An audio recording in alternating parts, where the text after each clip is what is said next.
Oh, turn it. Good morning. I'm back again. I having my coffee, and it's a beautiful day outside in Perth. And I wanted to just follow up on a couple of things that I said last night or morning for you guys in the Northern Hemisphere. We talked a lot about being inspired to write and how to get started, how to keep going. And I feel like I probably didn't share probably one of the most important things because a few people wrote to me afterwards and said they felt inspired to write. And somebody sent me a manuscript without saying any names. And I wanted to share with you, and I know there's probably nobody watching, although I see Christina has joined. Hi, Christina. She's in Perth with me, so I know her from Twitter, actually. But look, the video will be here, and then people can look at it and maybe learn some stuff or get some opinions from some of my experiences, because I wish I had somebody to talk to in the early days when I started writing, because it's such a scary thing to do. Somebody said last night that you're sharing your inner soul, I think, something to that effect. And in a way, in the beginning, yes, it does feel like you're sharing very personal part of yourself, because you're very fresh and new and you care what people think about what you do. Hello, Pamela. How are you? I think evening where you are. So I just wanted to talk to you a little bit about what success means to me in writing, and why what somebody says about what you write doesn't make a scrap of difference to continuing. Hello, Pamela. Where are you, Pamela? In the US, I think? Because I think all the UK people are asleep, because they're about 8 hours behind me, which would mean that it's 3 o'clock in the morning, evening. Okay, so you're in the US then, Pamela. Look, the thing is, you could send me a manuscript, you could send anybody a manuscript, you can send them a short... Oh, Alabama. Oh, cool. Oh, I remember you telling me that. But what they think about what you write doesn't make any difference, and you shouldn't let it make any difference. That's why I understand people go to writing groups because it encourages them, but they're also quite a dangerous thing to get together with a bunch of people, because obviously you're going to share what you write. Now, you might be in a group with 5 different people, 10 different people, but what they think about what you write can become very confusing. You can get one person that will like one certain thing and tell you they don't like another thing, but does that make that a good advice? Does that make, if someone doesn't like what you write, does that make it not a good thing? I don't think so, because it comes down to, why do you write? And why do you do anything that you love? I mean, why do you garden? I've got plants sitting on my veranda, just some herbs and some flowers. I love my plants. I'm not a gardener. And if I tell people I've got plants in pots on my veranda, nobody says to me, oh, are you a horticulturist? Do you earn a living from keeping plants? No, I just keep plants. It's a hobby. I like watching them grow. I hate it when they die. But unfortunately, if you're a writer, or a singer even, possibly, or a dancer, or anything in the arts, suddenly if you do that particular thing, it's because one day you want to be famous and you want to earn a lot of money, and it can't possibly be a hobby. But what if writing is just a hobby? And you don't need anybody to read what you write. You don't need to make money from it, to love it, or to enjoy it, or to have it fill your soul. And I think that's how you should start out with writing. Unfortunately, a lot of people especially with indie publishing, of which I'm an independent publisher. And I'm Susan May, if you've just joined in, talking about writing and what's successful in writing. And this is an impromptu Facebook Live. Sorry, people who might have wanted to join in. I just wanted to sort of get this off my chest, because I don't want people to think that that I'm me, or anyone who sells a lot of books is the ultimate goal with writing, or that it was my ultimate goal. I mean, of course, I'm really grateful that I can write and bring some money in for my family. And I set my life up so that I could write, that I didn't have to go to work. I've got kids, and I haven't worked since I've had the kids, so I've been lucky in that way. But I've always worked from home. So before taking up writing seriously, I had a small business. It is nice to dream, Christina, and I'm not saying that you shouldn't dream that you could one day make money from a hobby or a pursuit that's in the arts, but it can't be the reason that you do it. The reason that I write is because I have stories to tell and I enjoy doing it, and I would do it even if I didn't get paid. And it's lovely that people read what you write, but ultimately you should enjoy what you're doing and not feel pressured. It's very easy at the moment, because of self-publishing, that people think that they can be Hugh Howey. I don't know if you've heard of Hugh Howey, but he's a multi-millionaire. There's quite a few multi-millionaires that are self-published authors. That's a great goal, and it's a little bit like winning the lotto. You have to have some talent. Yes, a lot of these books that do well are good books, but they're not the best books that you'll ever read. The person just happened to be in the right place at the right time. I have to drink my coffee. I have a really big coffee cup, so I don't have to interrupt myself and go and make a second cup of coffee, because I'm downstairs in my little basement. Is where I do my writing in my new house.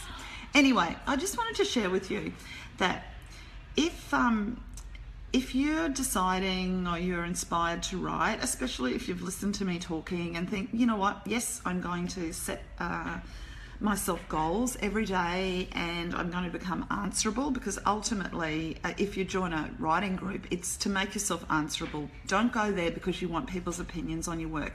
Don't ask for people's opinions on your work. I haven't, since I started writing seriously again 6 years ago, sought out writing groups or people's opinions. I mean, I'm obviously, when I send my work to my editor, I'm nervous, and trust me, when I send it out to you guys, I'm terrified. Troubles Keeper, I was terrified, because I know it's paranormal, and Deadly Messengers wasn't paranormal, but Troubles Keeper is more the type of book that I write, so I had to send that out to see if you would come with me. And the next few books that I write aren't anything like those books either, because I just enjoy writing different stories, and I'm not stuck. I don't want to be stuck writing the same story over and over again. I can't believe that people like Patricia Cornwell can write the same character for 25 years. It would drive me nuts. I would be bored to tears. And I must say, I've read a few of her last Kay Scarpetta books, and I am bored to tears. I've stopped reading her about 4 books ago. And it's the same with a lot of writers that write in a series. Like, you know, people like series. I like a series, but they seem to get boring because they run out of ideas. So anyway, what I'm saying is, please don't go and ask for too much judgment, because you get what you ask for. People love to share their thoughts, and they don't realise that anybody doing something creative has a delicate soul, and especially in the beginning, it's all squishy and soft, and you don't need to hear whether or not they think your story is good or not. You just need to know how you feel about it. And if you feel that you enjoyed it, if you feel that you've written something good, then that's all that matters. it's not going to change a lot about what you've written, whether somebody tells you that you've done a good job. Hello, Angel. Thank you for joining us. I'm just talking a little bit about why you don't need to seek out other people's opinions on any creative pursuit. Creativity is very different to somebody who is an athlete. You know, it can't be measured. You know if someone's in a swimming race or a running race or in basketball, whoever's got the most points, whoever gets to the end of the pool first, they win. And so they can be judged in a fair way, I guess. But being creative, you can't actually judge creativity. That's why, you know, you see the Oscars and I don't even know how they judge. There's 5 or 6 different films, I think 10 they do now, and they're all different.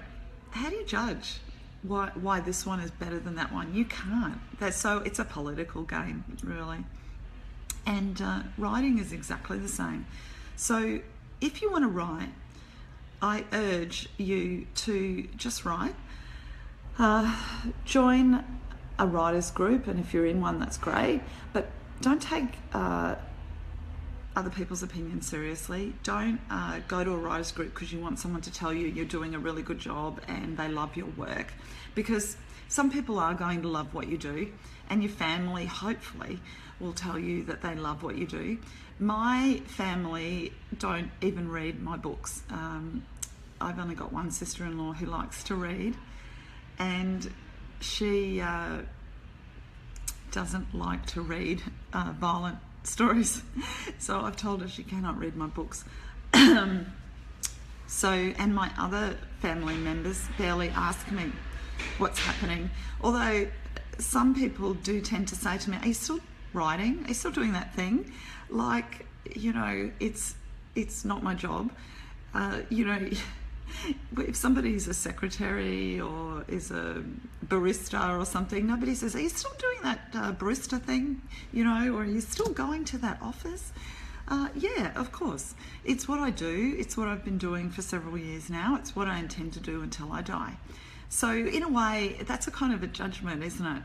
People think that if you're a writer, it's just something you're doing, and it's not something serious. It's not a job, but it is a job. And nowadays, with independent authors and being able to earn, you know, a little bit of pocket money from writing, and sometimes quite a bit of money, and some people getting rich from it, it's a serious occupation and it is a job. And I've got friends who churn out a book a month and that's published, and there are some writers that can write a book in a week.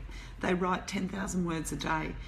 It's quite extraordinary. So in a few years they have 50 to 60 books available, and I'm talking full length books.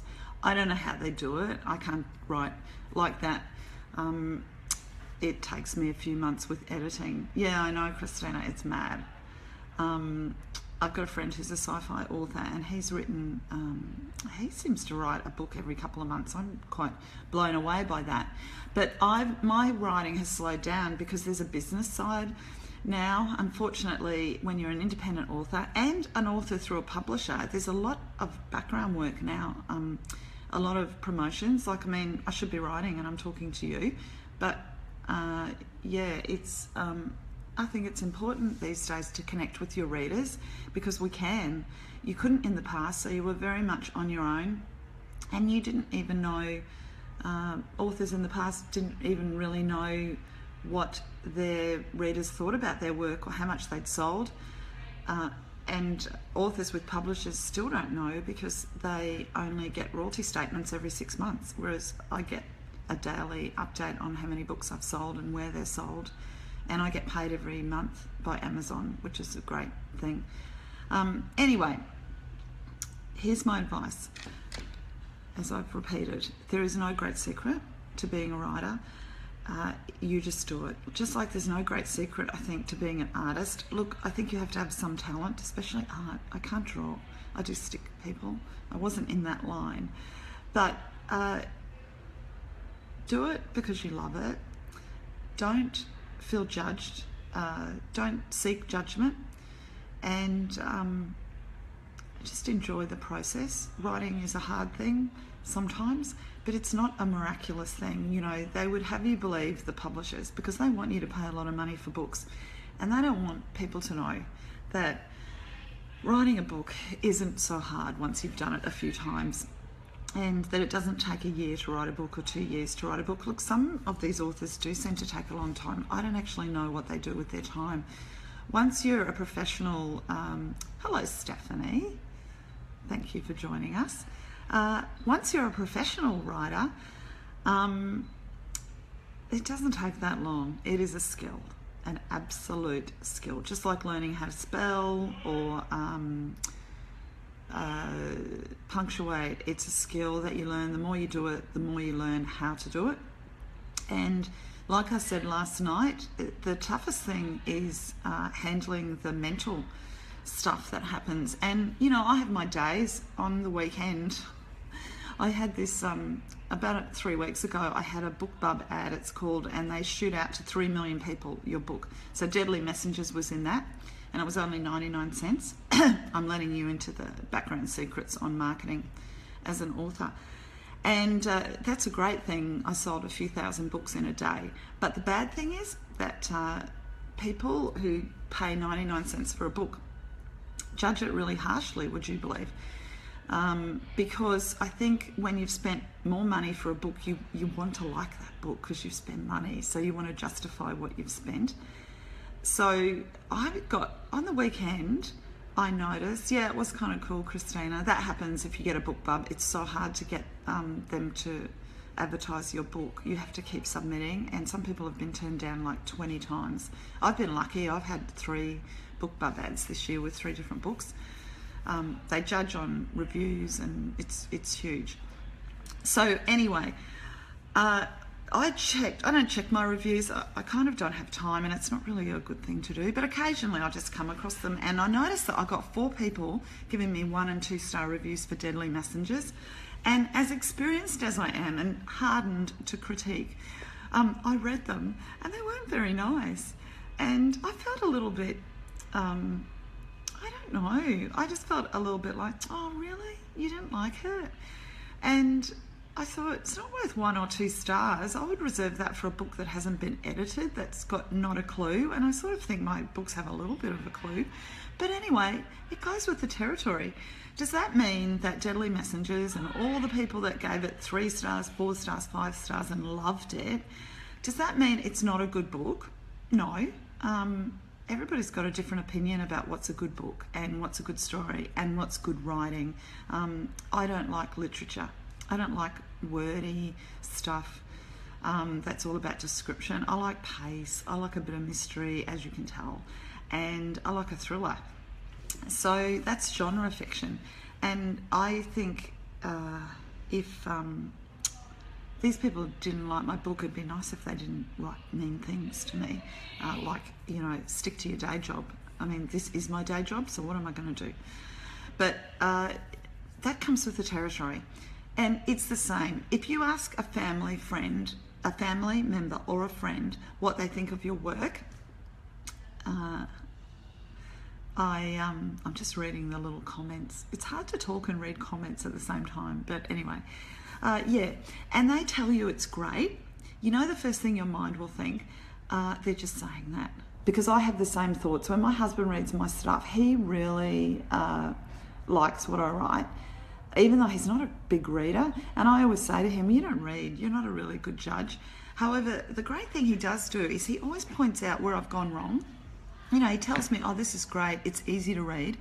And if he tells me something's easy to read, that's my job, is to make something descriptive so you can see what's happening and able to follow where the story's going and understand the characters.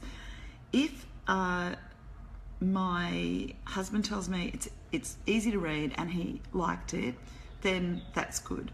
But he also points out to me places where it's too much explanation or I've repeated myself, which is easy to do when you're writing 300 or 400 pages. You get to a point where you've forgotten that you've already explained something. Yeah, it is, Christina, constructive criticism. However, the problem with any criticism is it's still hard to take. And I'm pretty good with it now, and I really don't mind my editor, what she says. I can handle, she's okay. She's not, what's the word? She's not an encouraging editor. Like, she doesn't gush. I look for her to gush, but at the end, I always go to the end to see if she said, "Oh, great writing, Susan," or "good story." But she doesn't. She's not like that. She just kind of points out things I've done wrong, and occasionally she'll say, "Oh, good job on this scene." But she won't rave about my writing. Although, last time she said about The Troubles Keeper that she has to remind herself she's meant to be editing because she gets caught up in the story. So that's a good thing. Pamela said, family will not be honest so as not to hurt your feelings. That's true. My sister-in-law's read Behind the Fire, which is my first novella, and she's read one of my short stories, I think The War Veteran, and she told me, she said, really well written, but I don't really like those kind of stories. They're not my cup of tea. Too descriptive, she said. And I don't actually think my stories are that descriptive. I think they've got pace. But anyway, that's her opinion. And we don't always agree on films that we see or books we've read either. Books I've loved, she's hated.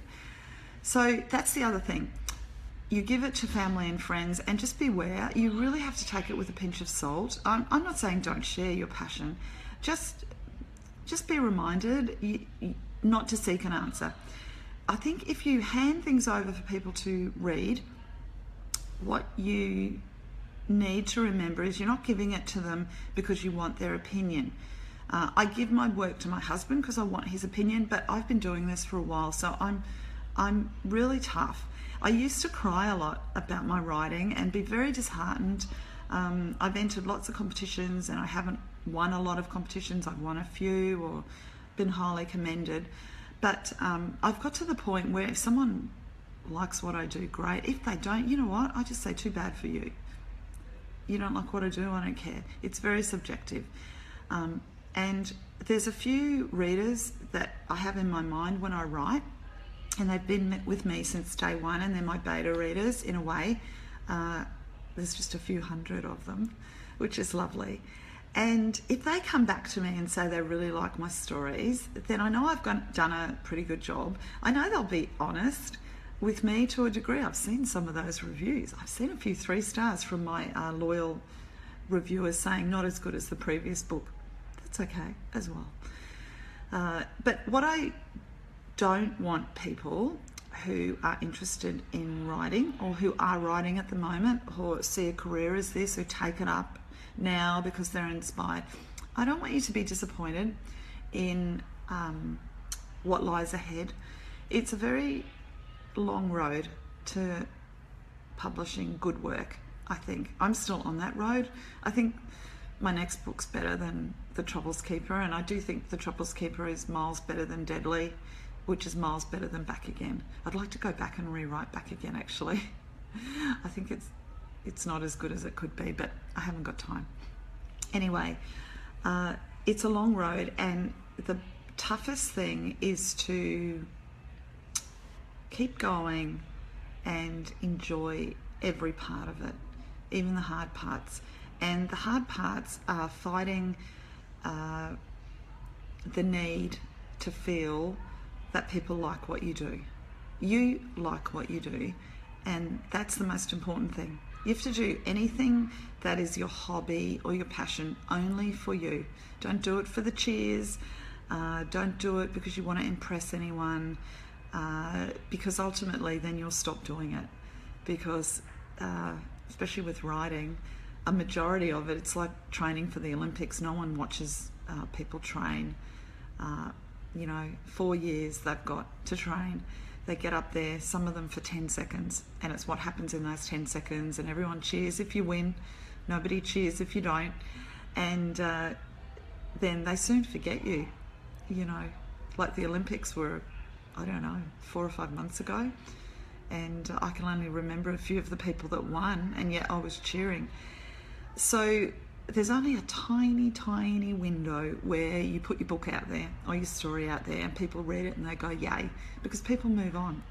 but you've got months and years of sitting with that work that you're doing, or that painting that you're doing, or the dance that you're training for, or the acting that you're practicing.